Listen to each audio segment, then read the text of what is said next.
na kalaunang kinilala na si Bongbong Marcos, yung politician, nung alias Bongit, at kasama yung artista na si Maricel Soriano. Mukhang merong tao na nasa likod mo na nag-uutos sa'yo para ako i-pin down.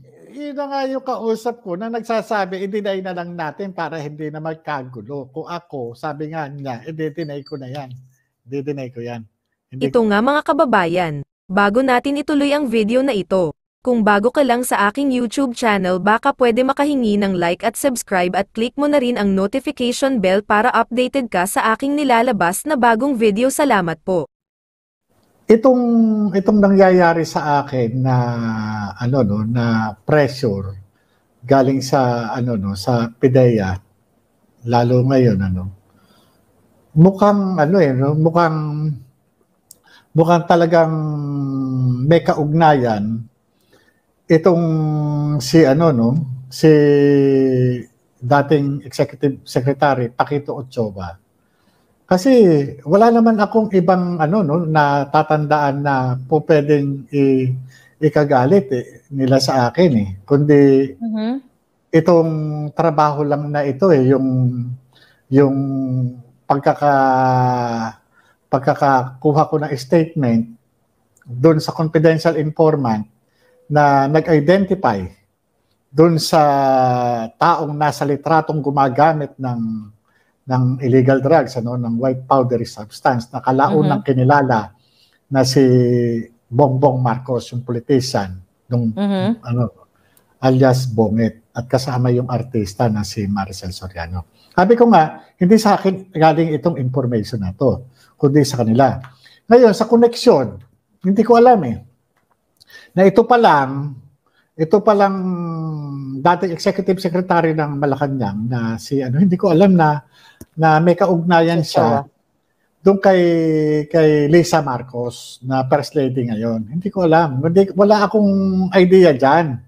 Kaya nga kung ngayon, kung nagkakaroon ng kahit wala na ako sa PIDEA para sabihan akong sinungaling, marami akong bad record, marami akong ngayon na nabubuo yung aking yung aking sapantaha na yung mga ito nangyayari dahil dito sa mga report na ito.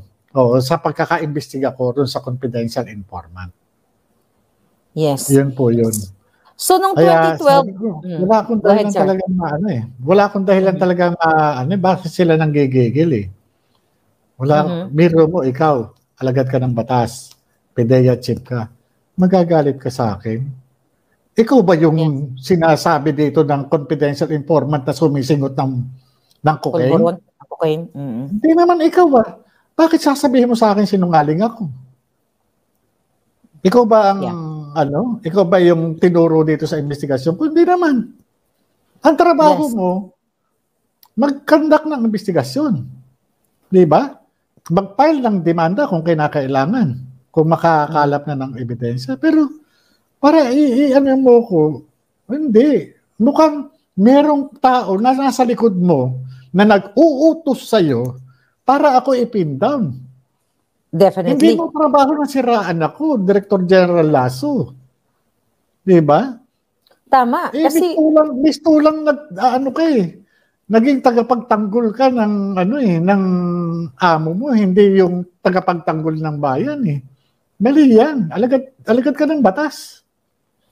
Yeah. At hindi po kayo ang subject Kumbaga, just so happened na kayo lang yung pumirma yung ang pinagtataka ko, buti sana kung sinasabi ko, ang sabi ng confidential informant, yung isa, si Director General Lasso. Wala namang ganun Yun, kasi nungalian yun. Yes. Bakit ka nagkakandagigil sa akin? Hindi ko naman, wala ka naman dun sa pre-ops. Wala ka sa authority to operate. Wala ka rin sa memo. Wala ka rin sa affidavit. Wala ka rin sa litrato. Hindi kaya dapat ipatawag din natin, bigla ko lang naisip ngayon, si dating PIDEA Director Wilkins Villanueva, kasi siya yung pinalitan ni Lazo baka may alam din siya dito, kasi kung siya yung dating head ng PIDEA, baka nakita niya rin ito, kasi baka pag nung pinalitan si Wilkins Villanueva, baka nandoon pa itong mga papel na ito. Tapos nung pumasok si Lasso, baka pinadukot. Ito'y lamang nagtatanong tayo, baka pinadukot. Kasi, obviously, sa pagde-deny ni Lasso na ito ay AI, isa pa nga po sa kinasasama ng loob actually ng mga netizens at ako din, na hindi na ni Senator Bato na i-extract, kumbaga na scrutinize yung tanong doon kay Lasso na bakit sinasabi ni Lasso na AI? Kayo bilang investigador, correct nyo ako kung mali o tama ang sinasabi ko. Hindi ba dapat pag ikaw ay nag-iimbestiga sa isang tao na sinasabi ni Lasso na ay sinungaling yan, si Morales, kasi yung dokumento na yan is AI yan. Kung ikaw ang investigador, di ba, i-verify mo sa nagsasabi na AI, paano mo nasabing AI? Ano ang basihan mo? Saan ka nang gagaling? Tama ba, sir? Oo nga po. Hindi, sinasabi ko na nga po, ako nga yung gumawa. Ako na po yung gumawa ng dokumento, ako na nga yung nakapirma. Yeah. Gusto pa niyang palabasin na wala, hindi nag-exist. Samantala, yung kanyang service director, yun na nga yung kausap ko na nagsasabi, i-deny na lang natin para hindi na magkagulo. Kung ako, sabi nga niya, i-deny ko na yan. I-deny ko yan. Hindi ko aaminin yan. Diba? Kumbaga, wala talagang, sila nagbubuhol no? Sir, ano tayo? Usap tayo ng parang magkaibigan lang na based on your observation dun sa Senate. Ano yung kasi may mga nabasa ako sa comment, mukhang malupit yung titig sa iyo ni Lasso. Ano nakikita mo sa kanyang facial expressions at dun sa mga taong nasa side niya during that hearing? Gusto niya akong patayin. Yun po yung pakiramdam niyo. Gusto niya akong patayin. So at least Opo. Kasi yun naman yung nakigigil na gigil siya sa akin. Kaya nga hanggang ngayon, hindi ko sukat mawari kung bakit ganon yung galit niya sa akin. Hindi ko naman siya na-imbestigahan at wala naman siya ron sa PIDEA report, wala siya sa authority to operate, wala siya ron sa pre-ops, at wala siya ron sa litratong gumagamit ng cocaine. Yes. Nagtataka ako doon sa pinanggagalingan ng galit niya sa akin at kung sino-sino yung ginagamit niya para iharap kontra sa akin. Di ba? Bakit na lang hindi, yung nga ang nasa isip ko, bakit itong mama na ito, hindi na lang gawin yung kanyang trabaho bilang drug buster. Bakit di ka na lang mag-concentrate? Ano ba yung dyan? Ano ba yung topic dyan? Ano ba yung nito? Ano ba inihingi ng taong bayan? Bakit hindi na lang yan? Bakit kung sino, ako yung nag-imbestiga, ako pa yung iimbestigahan? At ako. At ako, pinapatawag din po ako Oo kasi nga, nagsumbong na nga ako sa kanya. Kitang-kita naman na doon sa sa kanyang pamumuno, nagkakaroon ng mga leakages ng mga dokumento. Kagaya niyan, sinabi nga kanina, ang mga classified documents, may mga classification, security classification na restricted, confidential, secret, at saka top secret. Okay, yung video lumabas, sinabi niya siya raw mismo ang naglabas. Okay. Yung agency orders, yun ang hindi niya masagot. Kasi yun daw, parang retaliation ng mga na-reassign. Ibig sabihin, napakababaw ng dahilan. Kumbaga sa wala kang control sa mga tao mo. Yung mga tao mo, kahit saan mo itapo, kahit saan mo ilipat, nagka-answering back. Pag nag-answering back yan, ibig sabihin, mahina ka. Mahina ka, Chief. Mahina ka. Kasi ibig sabihin, tin-transfer mo yan, gaganon. Ibig sabihin, bakit? Ba't ka ginaganon? Obviously, Mr. Morales, based sa comment ng ating mga mamamayan, si Lasso ay sumusunod lamang sa kanyang bangag na presidente. Ito po ay galing sa akin, hindi galing sa inyo. Based po sa mga comment ngayon na talagang ang gusto ng taong bayan na wag mabaling ang issue sa iyo at saka kay Maharlika. Yung sa last moment ni Senator Bato, talagang nabaling sa akin. But again, binibigyan ko pa rin siya ng benefit of the doubt at humingi ako sa kanya ng pasensya na wag siya magalit. Nagtatanong lang ako at sana wag, sabi nga ng ating mga netizens dito, katulad ng aking kaibigan na si Pebbles Salakera, wag daw kasi mag-Facebook habang nagsi-Senate hearing. And also, malinaw po, Mr. Morales, na tama po ba? Pareho po ba kayo ng nararamdaman namin ng taong bayan na gustong-gusto nyong humarap si Marcos Jr. sa Senate at saka si Maricel Soriano at ang mga subject pang iba doon para once and for all marinig ng taong bayan at maklear kung siya ba talaga ay hindi nagbabangag, at also doon sa 2-minute drug result niya noong 2021, sir?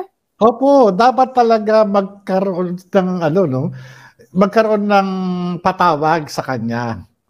'Di ba? Ito yung ito yung proper venue Ito yung proper fora para talagang harapan. Hindi ako gumagamit ng ipinagbabawal na gamot magmula kahapon. Yeah. 'Di ba? O magmula nung 1 taon o magmula nung ipinanganak ako. O since birth. Exactly. 'Di ba? Kasi kumbaga sa ngayon, yun yung yun yung kinakailangan, under oath siya. Yeah. Pagkatapos doon, ano ang magiging aksyon? I-drug test siya. Para pag nag-positive siya, kulong. May immunity, sorry. Okay, tanggal. Ano naman natin, hindi naman. Siyempre, sa atin, magkakaiba tayo ng Yes, this is just me, sir. Yeah. Oo. Pero ang natin, tama naman yung yung hindi yung ganyan na inaabugaduhan siya nung PIDEA Director General. Ang PIDEA Director General, ikaw yung drug buster. Ikaw yung nagpapatupad ng batas. Kung may mga issue na ganyan, dapat magkakanda ka ng investigation. Hindi ikaw yung, pero dudurugin mo yung pagkatao ko na hindi naman nadurog kasi dati nang durog yung pagkatao ko.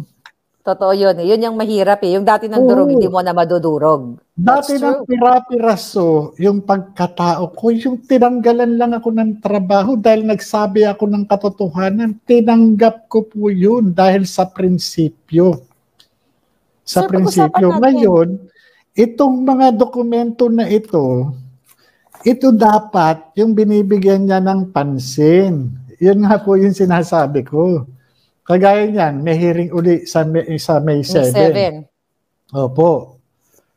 Sir, kagaya niyan, imbitahan yung mga iimbitahan yung mga dapat imbitahan. Dapat nga pati si Maricel Soriano pinaimbita diyan Yes. Dapat pinaimbita diyan Para at least matanong yung tao. At saka si Pangulong Duterte kasi nakita ni Pangulong Duterte yung dokumento. Kaya nga ito nga po. Itong mga iniharap niyang PIDEA agents na nung tinanong, wala naman pala doon. Walang alam. Nung iniharap yung service director na si Director Francia, ayun po ang sinasabi, hindi kami nagkausap, later on nagkausap na. Ano ba talaga, kuya? Diba? Yun yung kaya sabi ko, ano ba itong nangyayari dito sa sa pagtatakip nila, nagkakabuhol-buhol sila. Kabuhol-buhol.